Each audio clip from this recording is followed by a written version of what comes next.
Europe 1 Soir.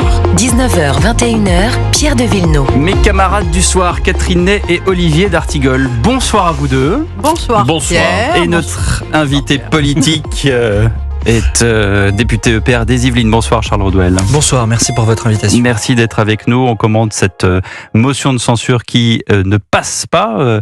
Vous dites sur Twitter, c'est une claque pour les pyromanes. Les pyromanes, c'est les insoumis. C'est tous ceux qui ont accepté de cautionner la censure à l'automne dernier et qui ont plongé en fait... Donc la censure de Michel Barnier. Exactement, la censure du gouvernement de Michel Barnier sur le budget présenté à l'automne et qui ont plongé une bonne partie de nos politiques publiques dans l'incertitude et une bonne partie de nos chefs d'entreprise, de nos salariés, de nos associations, de nos collectivités dans l'incertitude pendant 4 mois. Et désormais, nous sommes heureux d'avoir un budget. Alors, c'est un mauvais budget, je tiens à vous le dire comme je le pense. Pourquoi ? Parce qu'il est de droite ? Ah non, il n'est pas de droite. C'est ce que disent les socialistes. Quand on fait exploser les impôts sur les entreprises, notamment les entreprises de plus d'1 milliard d'euros de chiffre d'affaires, et moi je reprends les termes qui sont utilisés par certains patrons. De 25 à 40%. Oui. Voilà, de certains patrons. Dire qu'on taxe le Made in France, évidemment que c'est un mauvais budget. Et nous avions déposé des amendements pour ne pas faire cette hausse d'impôts et pour compenser par des baisses de dépenses de plusieurs milliards d'euros, qui auraient été des dépenses difficiles, des baisses de dépenses difficiles à mener, mais que nous aurions assumées.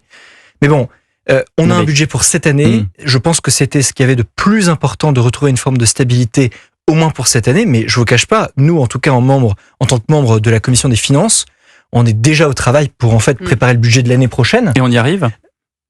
On y arrive. On y arrive à travailler sur un budget l'année prochaine. Alors, la seule bonne nouvelle. Parce que la sémantique a son importance. Vous voyez, les socialistes disent c'est un budget de droite.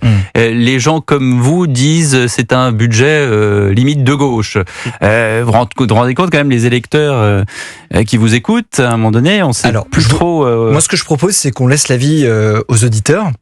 Sur un budget qui augmente les impôts, notamment des entreprises qui produisent en France, et qu'on ne baisse pas suffisamment les dépenses, je pense que factuellement, on peut dire que c'est plutôt un budget qui est soutenu historiquement par la gauche. Mais factuellement, aujourd'hui, on a aussi une forme de stabilité avec le budget actuel. On est déjà au travail pour le budget de l'année prochaine, pour ne pas augmenter les impôts, mais pour baisser drastiquement la dépense, et notamment la dépense sociale. François Bayrou a dit c'est un budget d'urgence et on ne pourra pas faire comme ça pendant des décennies. C'est ce qu'il a dit tout à l'heure. Il a raison, et je pense que François Bayrou a raison de prendre les choses par étapes. Vous savez, je le connaissais pas, François Bayrou, avant qu'il soit arrivé Premier ministre. Moi, ce que je peux vous dire, c'est que c'est un Premier ministre qui, à mon avis, prend les choses dans le bon ordre. C'est-à-dire que la première des choses à faire, l'urgence, comme il le dit lui-même, c'était de donner un budget à notre pays. C'est le cas. Et en fait, ça a une incidence hyper concrète. Si je peux vous prendre un exemple, si j'ai 1 minute, cher Pierre de Villeneuve. Attendez, je ne suis pas non plus un censeur, il n'y a pas écrit minuteur, là. Là encore, vos éditeurs pourront exprimer leur avis, mais vous n'êtes évidemment pas un censeur. Vous allez loin. Vous n'êtes évidemment pas un censeur. Il n'est pas depuis longtemps, alors du coup, il prend ses aises. Je suis heureux d'être là. Un exemple parmi d'autres. Rénovation d'un gymnase sur ma circonscription, le stade Pierre de Coubertin. Qui se trouve donc à Montigny-le-Bretonneux. Nous devions toucher le fonds vert, donc le fonds de l'État qui aide à la transformation de bâtiments publics pour faire baisser massivement la consommation énergétique. C'est un projet génial parce qu'avec un peu d'investissement public, il y avait la possibilité de faire baisser massivement la consommation d'électricité, donc on y gagnait au bout de quelques mois. Reste à savoir combien c'est Sans budget, je peux vous donner les chiffres avec plaisir, mais sans budget, ce fonds était bloqué. Donc on avait un trou dans la caisse, et un trou pour toutes les collectivités qui avaient ce type de projet, et une incertitude pendant des semaines et des semaines et des semaines. Maintenant qu'on a ce vote du budget, ce type de projet, et là je vous prends un projet sur un gymnase, mais ça parle, je peux vous parler aussi aux écoles, la rénovation des commissariats, la rénovation des tribunaux de justice, une partie d'investissement à l'hôpital, va pouvoir enfin reprendre parce qu'on a une visibilité. Donc ça, c'était la première étape. La deuxième étape maintenant, et je vous cache pas qu'on va y retourner dès demain, c'est commencer à préparer le budget de l'année prochaine, pour que ce budget ne soit pas un budget de matraquage fiscal et que ce soit un budget, et on va l'assumer, de baisse de dépenses. Catherine Ney. Oui, donc c'est futur demain qui sera meilleur. Il y a des choses à faire pendant cette année en travaillant et trouvant un accord avec tout le monde au Parlement pour que le budget permette le redressement de la France dans un an. C'est ça ? Je vais être franc avec vous, j'espère que l'avenir sera meilleur.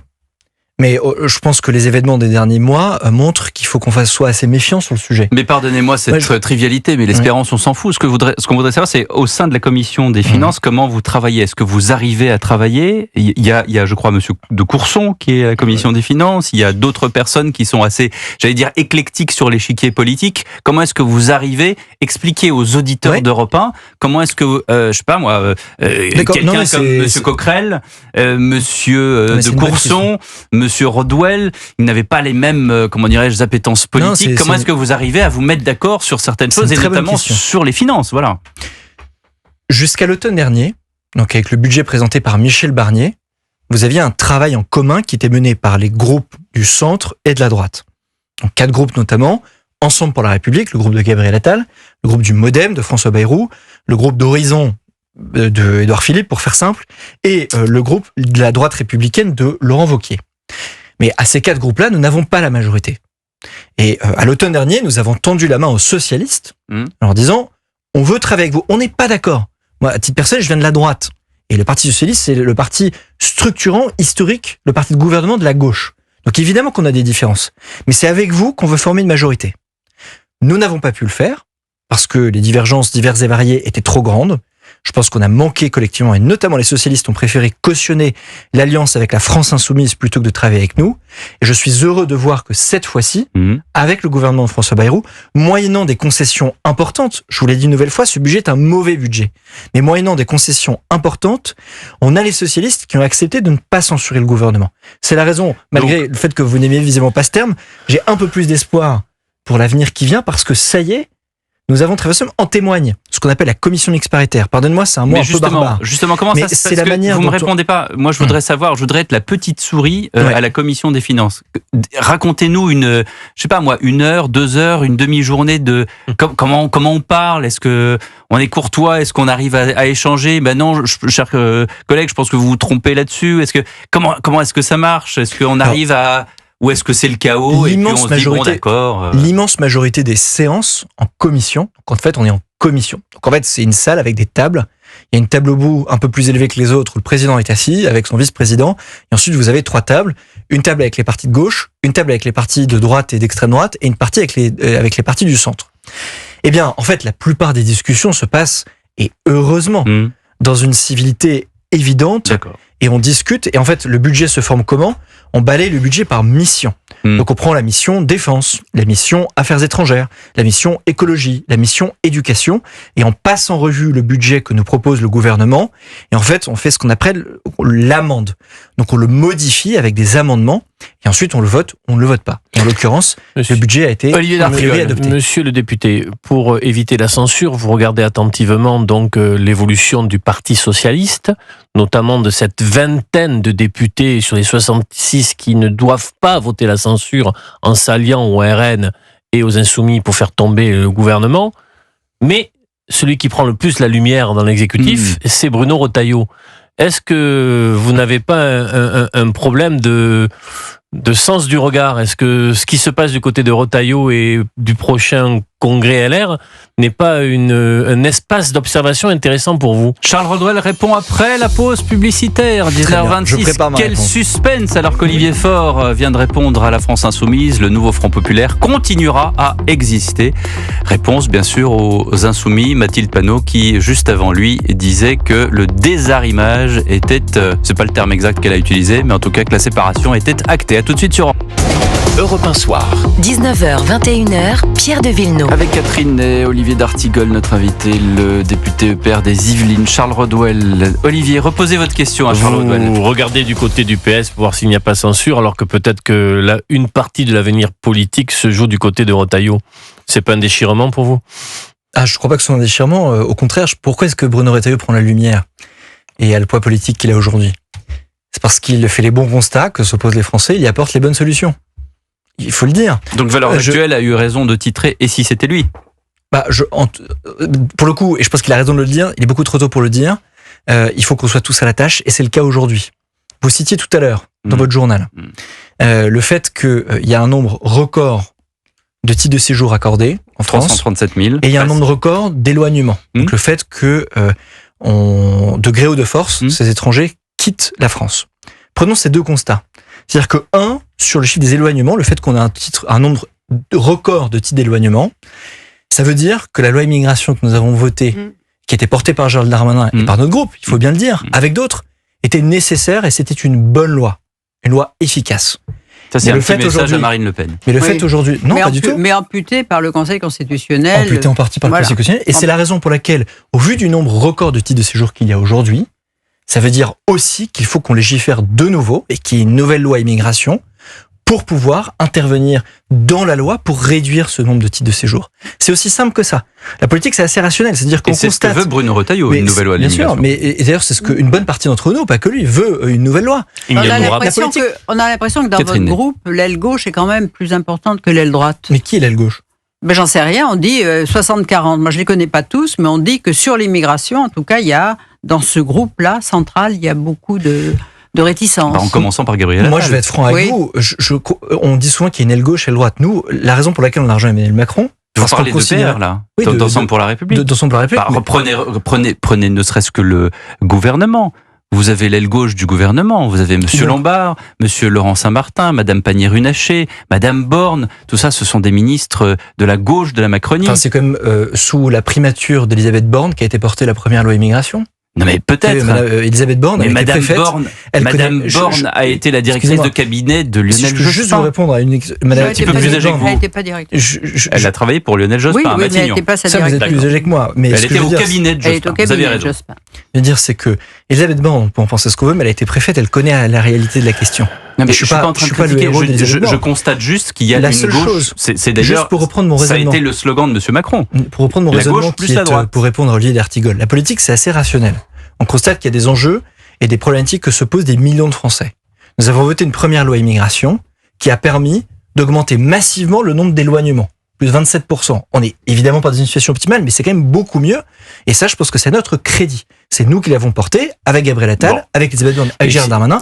Mais aujourd'hui, comme nous avons un nombre de titres de séjour rentrant, mais je vous pousse un peu dans le socle commun. Si on va vers je fais la politique fiction, si une candidature, pas présidentielle, Édouard Philippe, ou une candidature Bruno Retailleau, vous, par rapport à votre identité politique, les thèmes que vous avez portés, vous allez plutôt vers où aujourd'hui ? Moi, je soutiendrai le candidat de mon groupe. Mais vous me répondez pas. Oui. Si, là, je viens de vous répondre. Je soutiendrai le candidat de mon groupe. Oui, mais... La première chose, et la deuxième des choses, pour vous répondre, sur Édouard Philippe, Bruno Retailleau, Attal, Darmanin, qui que ce soit, ils ont 2 points communs, tous ces gens.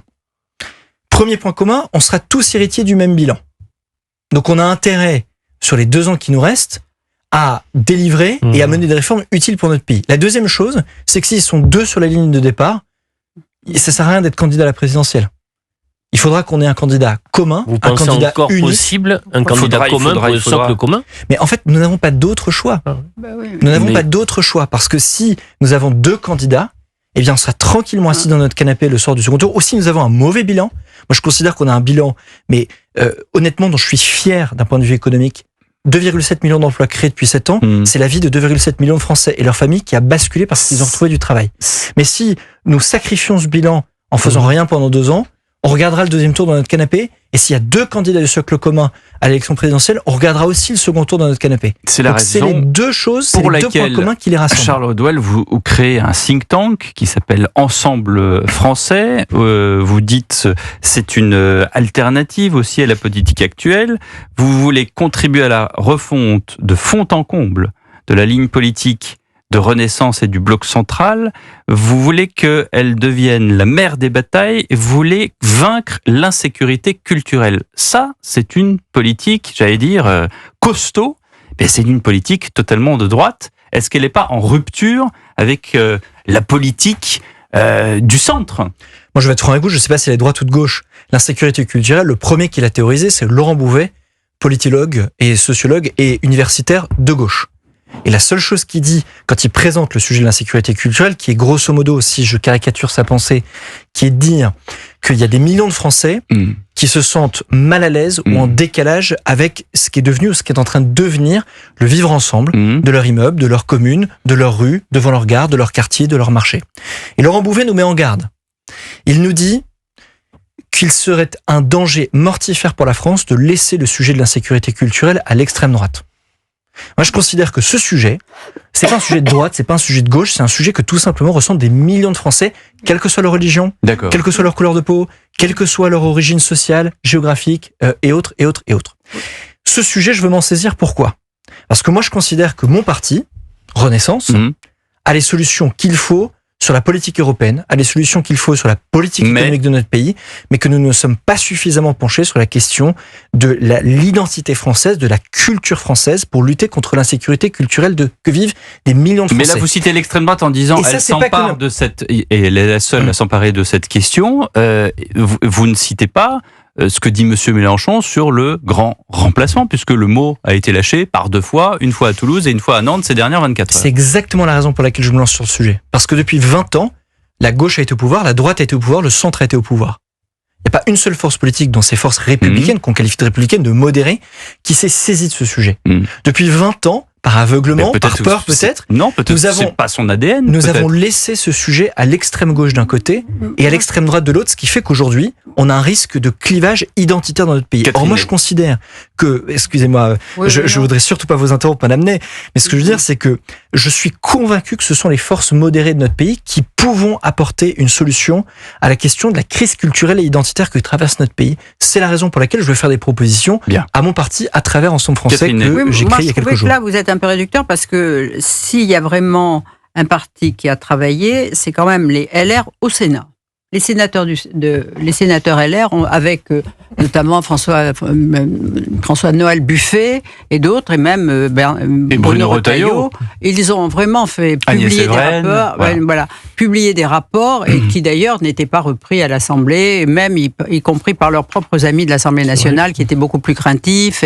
Et donc, arriver à s'entendre sur cette question-là aujourd'hui, moi je pense que c'est très bien que vous vous y mettiez, mais moi, quand je pense aux Renaissance, je voyais pas un groupe, je voyais plutôt un groupe très frileux pour aborder ces questions-là. C'est pas du tout ce qui vous caractérise. Et même Gabriel Attal était sur ces questions-là, on ne touche pas. Et alors moi j'étais étonnée parce que quand on écoute les Français, quand même, y compris à gauche, c'est le sujet central pour eux. Vous avez raison. Et j'avais l'impression que vous, les élus de Renaissance, et même certains élus LR, vous n'alliez pas assez loin pour répondre aux attentes de vos électeurs. C'est ça qui est bizarre. Vous indiquez le point qui est cardinal. C'est-à-dire que vous avez souligné les apports des Républicains.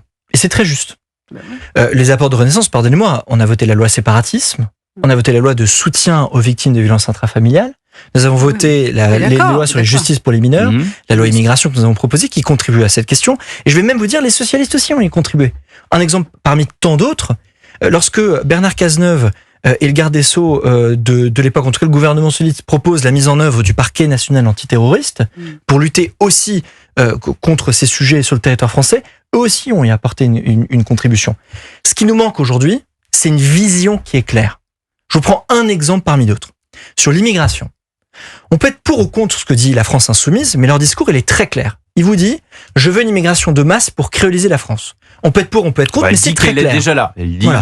Ce que le Rassemblement national, il dit, il y a une personne sur 4 qui est déjà issue si je prends le Rassemblement national, ou l'extrême droite au sens large, en tout cas, ce qu'on qualifie d'extrême droite, il vous dit, je veux une immigration zéro ou une immigration proche de zéro pour éviter le grand remplacement.